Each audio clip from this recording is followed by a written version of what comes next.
今次坐香港快運去石門島玩，都係嗰啲老土嘢，落地攞車，跟住酒店開箱。我哋今次 book 咗兩間酒店，第一間係露營車，第二間喺東南部，比較近市中心嗰邊。露營車嗰邊環境比較冇乜光害，所以可以睇到銀河，跟住周圍影相呃下威咯。竹富島嗰邊玩水牛車同埋踩單車。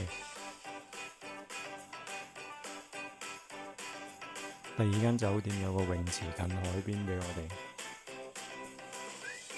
呢幾日我哋去咗超市買食材返去打邊爐，同埋出去食燒肉，仲有去 steakhouse 食牛扒、食壽司，仲有食當地嘅名物八重麵，同埋有食鰻魚飯。去咗呢個鐘乳洞度探險，同埋玩咗孖寶賽車，玩極都係輸。呢個夾公仔就攞翻少少存在感，再打保齡球都贏翻。酒店嗰邊下午茶時段可以飲酒。返香港就行翻呢條路，去旅行都好唔中意見到。